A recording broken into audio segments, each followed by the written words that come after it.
4 million babies are born in the United States every year. 1 in 3 are delivered surgically by C-section. But when exactly is a C-section necessary and when is it not?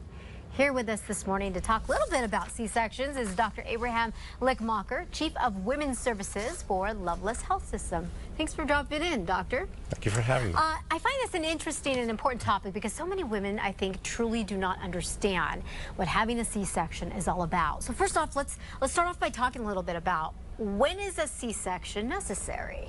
Well, ideally, a C-section is necessary when there's a benefit to the mother or the baby, and primarily the baby.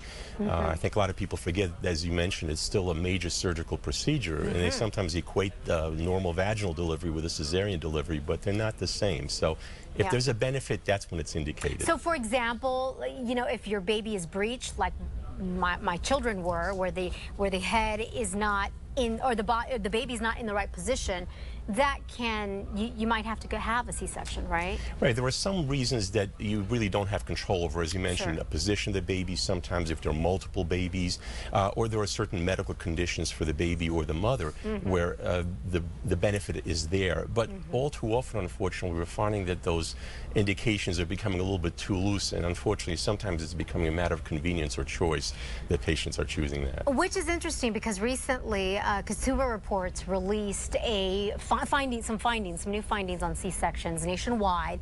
New Mexico rates for C-sections apparently are much lower than other states, but why? Let me start off by asking, why do you think it's lower here? Why do you think the rate is lower for C-sections in New Mexico? Well, there is no easy answer, but there are many factors that contribute to C-section rates. One of them is patient preference. I think our patients are much more preferential to trying for normal vaginal delivery as opposed to simply taking a convenient route. The other reason is I think there's an increasing number of midwives who deliver in New Mexico, and that seems to have shown to be a difference also.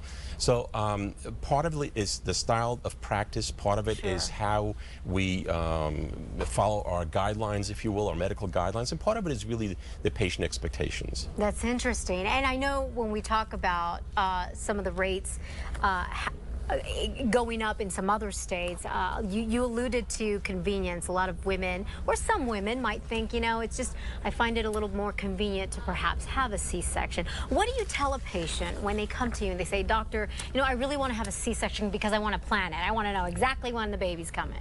Well, at first I want to make sure that the patient truly understands the implications of cesarean delivery. It is a surgical procedure. There are more complications. There are more risks inherently involved with the cesarean delivery. It takes twice as long for the patient to recover from that. So I really want to make sure that the patient is well informed, well educated before she starts making that choice. All too often the patient makes that request without really having that information in her under her fingertips. And when I can inform her of that, I'm hoping that she can change her opinion about what's the most preferential way for delivering the baby. That's interesting. I know you mentioned obviously it's a lot longer recovery because it's a major surgery. You're basically opening up, taking out the baby.